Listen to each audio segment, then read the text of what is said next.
සුබ දවසක් ඔයාලා හැම දෙනෙක්ටම. ඉතින් අද අපි කතා කරන්න යන්නේ HTML tables ගැන. ඉතින් HTML table ගැන කතා කරනවා නම් HTML tables අපිට විවිධ වැඩවලට අවශ්‍ය වෙනවා. database එකක් එක්ක වගේ අපේ website එක connect කරනකොට database එකේ තියෙන data අපිට පුළුවන් HTML table එකක් හරහා user ට display කරන්න. අන්න ඒ වගේ දේවල් මේ HTML tables හරහා කරන්න පුළුවන්. අපි මුලින්ම බලමු table එකක් කියන්නේ මොකක්ද කියලා. මම මේ විදිහට image එකක් ඔයාලට open කරලා තියෙනවා. මේ image එකේ මම දාලා තියෙනවා table එකක තියෙන content මොනවද කියලා. මුලින්ම table එකක තියෙනවා මේ වගේ border එකක්.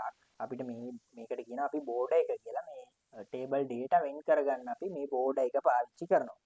එතකොට table එකේ row සහ columns කියලා දෙකක් තියෙනවා.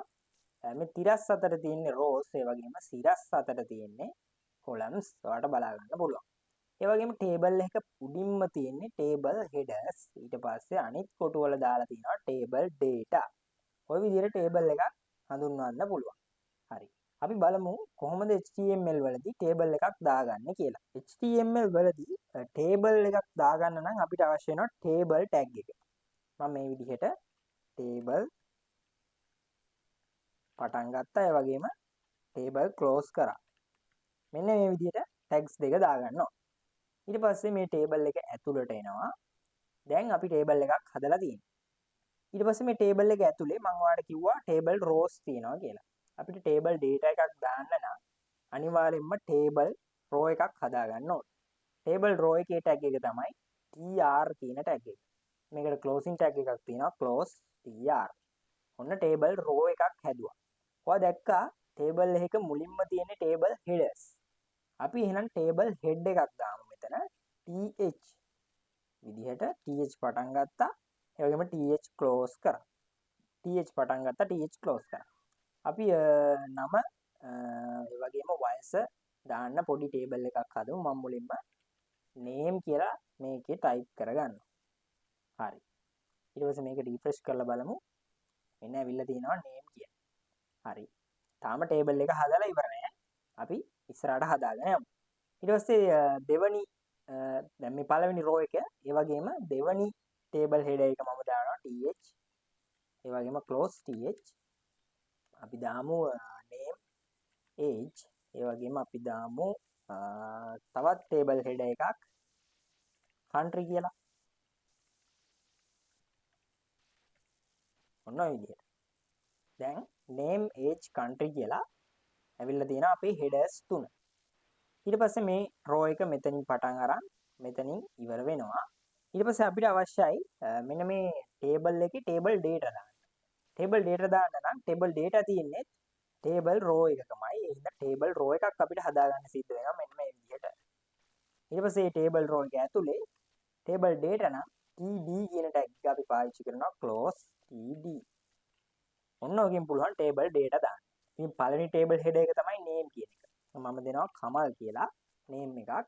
දෙවැනි එක විදිහට මම දෙනවා age එක. age එක අපි දෙමු 21ක් කියලා close td. ඊට පස්සේ ආයෙත් td එකක් close td. මේක ඇතුලේ මම දෙනවා country එක දෙමු අපි ශ්‍රී ලංකා කියලා. හරි. මම මේක save කරා. මෙන්න තියෙනවා output එක. කමල් 21යි ශ්‍රී ලංකා. හරි ඔය විදිහට දැන් අපි table header එකක් දාගත්තා. ඒ වගේම table data එකක් දාගත්තා. අපි මේකම copy එකක් ගමු. මම මේක copy කරගෙන තවත් එකක් යටින් paste කරගන්නවා. ඊට මම දෙනවා නිමල්. අපි දෙමු age එකක් 34යි කියලා. අපි දෙමු USA කියලා. හරි. ඔන්න දෙවනි table data එකත් අපි add කරගත්තා. අපි තව ටිකක් පැහැදිලි වෙන්න මේකේ copy එකක් අරගෙන ආයෙමත් පල්ලෙහින් තුන්වෙනි table data එකක් දාමු. සමන් අපි දෙමු 55යි. අපි දෙමු UK. right. මෙන්න මේ විදිහට. ඔන්න table data තුනක් දාගත්තා. කමල් නිමල් සමන් කියලා තුන් දෙනෙක්ගේ data. හැබැයි මෙතනදී පොඩි අවුලක් තියෙනවා. මේක table එකක් වගේ පේන්නේ නැහැ. හේතුව මම ඔයාලට කිව්වා අර පෙන්නපු image එකේ මෙන්න මේ table border එක තාම add වෙලා නැහැ. අපි table border එක add කරගන්න මෙන්න මෙතන table කියන tag එකට ගිහිල්ලා අපි attribute ගැන කතා කරන්නේ. ඉතින් අපි ඇට්‍රිබියුට් එකක් දානවා border කියන එක සමානයි අපිට මෙතන අගයකින් දෙන්න පුළුවන් මම 1යි කියලා දෙන්න. ඔන්න මම මේක සේව් කරලා මේක රිෆ්‍රෙෂ් කරාම ටේබල් එකේ border එක ඇඩ් වෙනවා. මේ විදිහට පුළුවන් අපිට සරලවම HTML ටේබල් එකක් හදාගන්න. ඔයාලට මේක තේරුනේ නැත්නම් මම මේක ආයමත් කියලා දෙන්නම්. මෙතනදී ටේබල් හෙඩර්ස් 3 මේ විදිහට බලා ගන්න පුළුවන්. මේ ටේබල් හෙඩර්ස් 3 තියෙන්නේ ටේබල් රෝ එකක. ඒ වගේම ටේබල් ඩේටා 3 තියෙන්නේ ටේබල් රෝ එකක. ඉතින් මොන දේ කරන්නත් කලින් අපි මෙන්න මේ වගේ ටේබල් රෝ එකක් ස්ටාර්ට් කරන්න ඕනේ. අපේ ඩේටා දාන්න. ඒ වගේම ටේබල් හෙඩර්ස් දාන්න. ඔය විදිහට සරලවම HTML ටේබල් එකක් හදන්න පුළුවන්. හරි. ඉතින් ටේබල් ගැන කතා කරනකොට තවත් කොටස් දෙකක් තියෙනවා ඔයාලත් එක්ක කතා කරන්න. මේක කොටස් දෙකක් කිව්වට මේක ඇට්‍රිබියුට් දෙකක්. අපි බලමු මෙන්න මේ වගේ දෙයක් කරන්න. හරි. මම මුලින්ම ටේබල් රෝ එකක් ඇඩ් කරගන්නවා මේ විදිහට. close table row. මට මෙතනදී අවශ්‍ය වෙනවා කෙනෙක්ගේ නම සහ දුරකථන අංකය ඇඩ් කරන්න. ඒකට මම ටේබල් රෝ එක ඇතුලේ ටේබල් හෙඩර්ස් දෙකක් දාගන්නවා. දැන් ඔයාලා දන්නවා. ටේබල් හෙඩර් එකක් තමයි name එක. ඒ වගේම අනිත් ටේබල් හෙඩර් එක තමයි අපි දාමු ටෙලිෆෝන් නම්බර් එක. මම මෙතන දෙන්නම් ටෙලිෆෝන්. හරි. මෙන්න මේ විදිහට name ටෙලිෆෝන් කියලා ඇවිල්ලා තියෙනවා. හරි. ඊට පස්සේ දැන් එක්කෙනෙකුට සාමාන්‍යයෙන් දුරකථන අංක එකකට වඩා තියෙනවනේ. මට අවශ්‍යයි මෙන්න මේ දෙයක් කරන්න. මම මෙතනින් තවත් ටේබල් රෝ එකක් පටන් ගන්නවා. ඒ වගේම ඒක අවසන් කරනවා මේ විදිහට. මේ ටේබල් රෝ එක ඇතුලේ මම පළවෙනි ටේබල් ඩේටා එක දෙනවා. name එකනේ. මම දෙන්නම් නිමල් කියලා දෙන්නම්. close table data. දැන් මේ විදිහට නිමල් කියන නම ඇවිල්ලා තියෙනවා. right. ඊට පස්සේ මට දෙන්න පුළුවන් ඊළඟ ටේබල් ඩේටා එක. ඒක තමයි දුරකථන අංකය. ඒ විදිහට මම දෙනවා මේ විදිහට. ඔය විදිහට මොකක් හෝ ටෙලිෆෝන් නම්බර් එකක් දෙන්න පුළුවන්. මේ විදිහට ටෙලිෆෝන් නම්බර් එක ඇඩ් වෙනවා. ඊට පස්සේ හිතන්න මට මෙහෙම දෙයක් කරන්න ඕනේ. නිමල්ට තියෙනවා ටෙලිෆෝන් නම්බර්ස් දෙකක්. එතකොට මට සිද්ධ වෙනවා දැන් ආයෙමත් මෙතනින් මේකෙම කොපි එකක් අරගෙන මේ විදිහට පල්ලෙහාට ඇවිල්ලා නිමල්ගෙම මෙතන ටෙලිෆෝන් නම්බර් එක වෙනස් කරන්න. මම දෙන්නම් මේ විදිහට ටෙලිෆෝන් නම්බර් එකක්. ඔය විදිහට ටෙලිෆෝන් නම්බර් එක වෙනස් කරන්න සිද්ධ වෙනවා. ඉතින් එතකොට මේ දෙකම මේ ටෙලිෆෝන් නම්බර්ස් දෙකම නිමල්ගේ. ඉතින් හිතන්න මෙහෙම දෙයක් කරන්න පුළුවන් නම් මේ ටෙලිෆෝන් නම්බර්ස් දෙකක්. මේ ටෙලිෆෝන් නම්බර්ස් දෙක මැදට මෙන්න මේ නිමල් කියන කෙනාව මේ දෙක මැදට නිමල් කියන කෙනාගේ නම ගන්න ඕනේ. ඒකට තියෙන පොඩි ඇට්‍රිබියුට් එකක්. මම ඒක මේ විදිහට පෙන්නන්නම්. මෙතනදී අපිට පුළුවන් මෙන්න මේ නිමල් කියන තැනදී මෙන්න මෙතනදී. ඒ කියන්නේ මෙතන name එක අපි නිමල් කියලා දාපු තැනදී අපිට පුළුවන් මෙන්න මේ td tag එක ඇතුළට ගිහිල්ලා ඇට්‍රිබියුට් එකක් දෙන්න.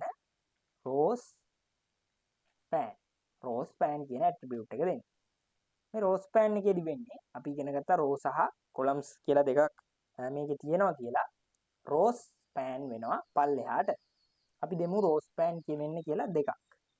ඊට පස්සේ මම කරන්නේ මේක මෙන්න මෙහෙම සේව් කරලා රිෆ්‍රෙෂ් කරනවා. එතකොට දැන් මෙතන නිකන් ටේබල් එක අවුල් ගිහිල්ලා තියෙනවා. ඒකට හේතුව තමයි අපි මෙන්න මෙතන නිමල් කියන නම දාලා තියෙන නිසා. මම මේ නිමල්ව අයින් කරනවා. දැන් බලන්න මේ ටේබල් එක ලස්සනට හැදෙනවා. මෙන්න නිමල්ගේ දුරකථන අංක 2. මේ විදිහට බලා ගන්න පුළුවන්. ඕක තමයි rowspan කියන එක සරලවම උදාහරණකින් කියලා දුන්නා. right. මේ වගේම තව එක ඇට්‍රිබියුට් එකක් තියෙනවා කතා කරන්නේ. ඒක තමයි colspan කියන එක. අපිට මේකෙම අනිත් පැත්ත හදා ගන්න පුළුවන්. මම මේ ටික රිමූව් කරන්නම්. ඒ වගේම මේකත් අයින් කරන්නම්. හරි. දැන් හිතන්න නම මෙතන දාලා දුරකථන අංක දෙකම එක පෙළියකට දාන්න. ඒකට මට කරන්න පුළුවන් ආයෙමත් ටේබල් රෝ එකක් පටන් ගන්න. ඒ වගේම ටේබල් රෝ එකක් අවසන් කරලා මේකේ ටේබල් ඩේටා එකක් දෙනවා. අපි දෙමු නිමල්ගේ නම මුලින්ම name එක එන්න ඕනේ.